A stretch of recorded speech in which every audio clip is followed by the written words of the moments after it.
Time for Alamogordo Town News on Crazy Radio. I'm Anthony Lucero. When it comes to news on 95.1 FM, weather always comes first.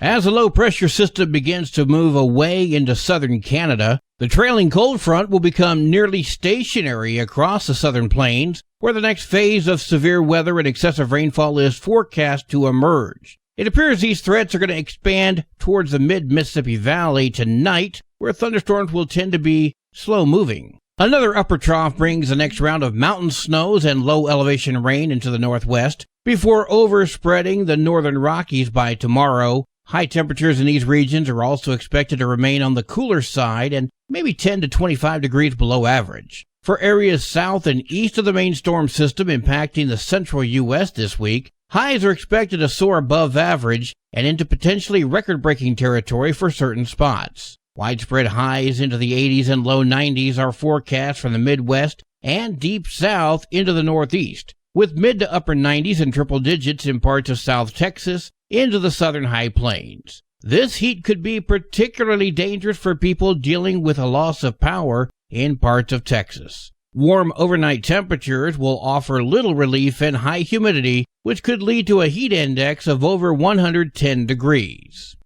Closer to home, our weather pattern will be slow to change through at least the weekend, so we're going to see similar weather every day for the next several days. A loft to southwest flow will keep the dry air into the region, and we're going to see very low relative humidities in the afternoons, readings expected between 5 and 10%. So you might want to keep some hand lotion close by because it's going to be so dry. The southwest flow aloft will allow a weak lee side surface trough to develop. This surface trough will bring us breezy to occasionally gusty afternoon winds for the next several days. We're likely going to see a little stronger winds on Saturday. That's when a weak shortwave will dash across the state of New Mexico. We'll have another look at the weather following this news.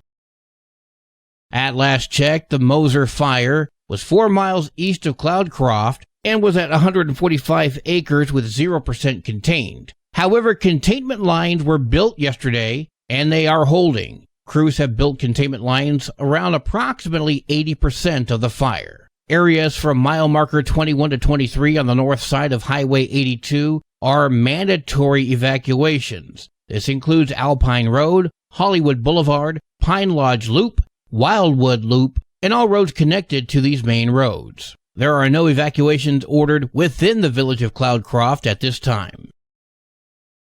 May 25th is the Sounds of Freedom. I spoke with Luke Haynes about the event. Special concert event. That's Saturday, May 25th, 6 p.m. to 10 p.m. at Alameda Park. Entry is free. We have the Yarbrough Band from Las Cruces, New Mexico, performing. We'll have food trucks, music, lots of fun for the family, and thanking the brave men and women who serve our armed forces. Performing for Sounds of Freedom is the Yarbrough Band. I spoke with Dawson Yarbrough to get a feel for the style of music to expect. You expect a lot of good country music, you expect a lot of energy, and a lot of good dance music. That's what we mainly specialize in, is music you can dance to and have a good time listening to. You can see the City of Alamogordo Facebook page for more information. The Alamogordo Parks and Recreation Department presents the Adopt a Spot at the Alameda Park Zoo program. I spoke with Sven Sears. The Alamogordo Parks and Recreation Department has taken on the Adopt a Spot program that was formerly run by Keep Alamogordo Beautiful. Upon taking it over, we decided to expand our reach. We reached out to the zoo, and now the zoo is a spot that people can adopt. It's just volunteering to go out and keep your adopted spot clean. And if you need some more information, all you have to do is go to our website, the City of Alamogordo website, and then the quickest way to get there is to search Adopt or Adopt a Spot. Once you find the page, you'll put in your application, you'll watch a short training video and sign some releases and waivers, and then from there you're just able to clean your spot once a quarter to maintain its adoption. You can also call the Alamogordo Parks and Recreation Department at 575-439-4269. The Tularosa Public Library Summer 2024 reading program is set to take off. I spoke with Linda Vigil. The theme for the summer program is Adventure Begins at Your Library. It's for ages 6 to 11, and it's from 11 June to 11 July on Tuesdays, Wednesdays, and Thursdays from 10 a.m. to 12 noon. Our registration begins on 24 May, but you have to either call the library or come in to see us to register your children. No children by themselves to register. And the goal of the program is to help our children to maintain their current reading level, whatever they've achieved in school. So, the summer slide starts happening. 575-585-2711 or TularosaPublicLibrary.org. The Otero County Extension Office is bringing diabetes awareness classes to Otero County. That is a series of 6 sessions. We will start in mid-June and go through mid-July. It'll be 2.5 hours each session. And so what we do is we just cover a variety of different topics related to managing diabetes or a chronic condition like diabetes for better health. So we talk about blood sugar levels, how to monitor those and keep them steady. We talk about foot care. We talk about managing stress. We talk about healthy eating, how to use medication, working with our healthcare providers also to help us keep healthy. So that's about diabetes self-management. If you need some more information, they can contact us at the Extension Office. Our number is 575-437-0231. That was Kelly Knight speaking with Crazy Radio. This course is free. Animal Village NM continues to provide dog and cat food for families in need. Thanks to our donors, we were able to provide more than 700 pounds of cat and dog food to these food banks. Sonny Eris speaking with Crazy Radio. In Alamogordo, contact Love Inc., 1106 Ohio Street, next to Lowe's Market.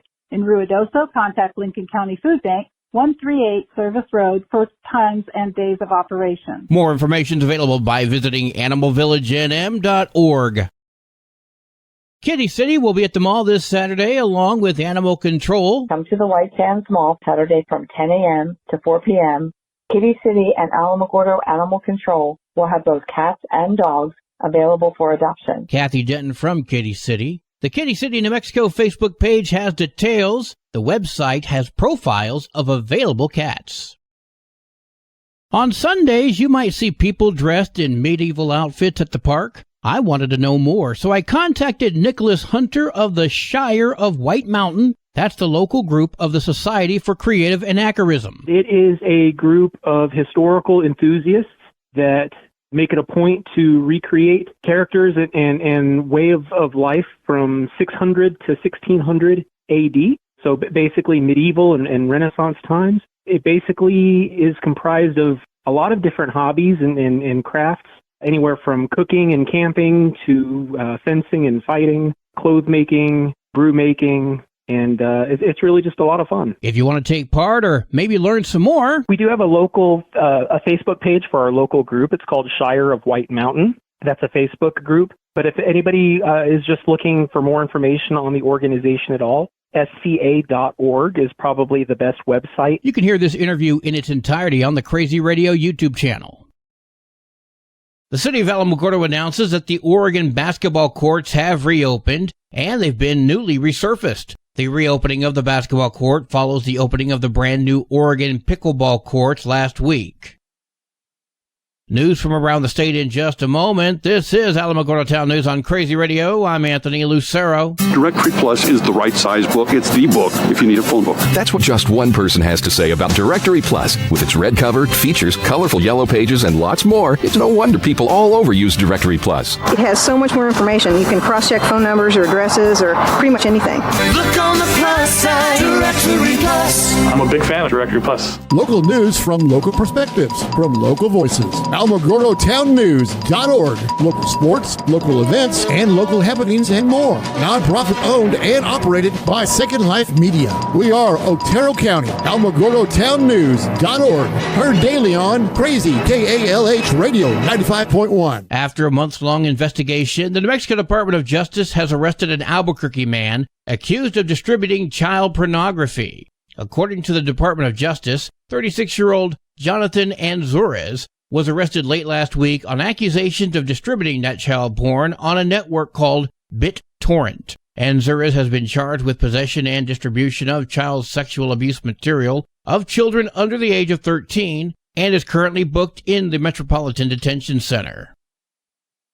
New Mexico State Police are investigating a murder at a home in Chimayo. They say on May 14th they were executing a search warrant for 41-year-old Christopher Serrano, who was wanted for great bodily harm by strangulation, criminal sexual contact, and interference with communications from an incident the week before. When they arrived at the home, they found a man who had died lying face down with trauma to his body. The man was identified as Serrano. New Mexico State Police Tactical Team cleared the home and no one else was found inside. All right, folks, tell me this isn't concerning. A vendor error led to a total of 452 duplicate absentee ballots to be sent out to Bernalillo County voters. The ballots are for the 2024 primary election on Tuesday, June 4th. Now, despite this error, it is claimed that this does not mean any votes will be counted twice, due to each voting ballot having a voter identification barcode attached. And once one vote is counted from a ballot, any duplicate ballots from the same voter or barcode are thrown out. That's according to the Bernalillo County Clerk. And if you can't trust a government employee, who can you trust? The University of New Mexico Board of Regents voted 6-1 last week to acquire land in Las Cruces to build a new reproductive health care center that's going to offer full-spectrum reproductive health, including gynecological care, contraception care, miscarriage management, as well as gender-affirming care and abortions. Heather Smith with Bold Futures spoke. Our communities have been lacking reproductive services for decades. Often we have to travel an hour to El Paso or several hours to Albuquerque or Santa Fe to receive the services that we need. Charlene Bencomo, the executive director of Bold Futures, told KUNM that coordinating between so many organizations and people has been complicated. Medical providers, birth workers want to take care of patients, and we want to let them. We don't want to have to be restricted by the way insurance works or the ways that they don't have enough time to see the patient. Bencomo said that now they can finish negotiating the land deal and begin designing and staffing the clinic. They also plan to work with UNM to start a training program and the New Mexico Doula Association on incorporating doula care into the center. The $10 million project is being funded from the state appropriation for that project. The UNM Medical Group will operate the center upon completion. I spoke with New Mexico conservative Robert Gable to get his thoughts on this clinic. NMSU and through MLG's financial blessings or whatever, just saw the new abortion clinic and transgender mutilation services coming up and everything. And, my thoughts are well over 63 million abortions since Roe v. Wade was passed in 73, and they come and go since it was taken out. But still, there's a million abortions probably every year. And then what's happening with our children and what they're doing with them and considering it's best for their gender and stuff like that. And I consider that mutilation. You can hear Gable's full comments on our YouTube channel.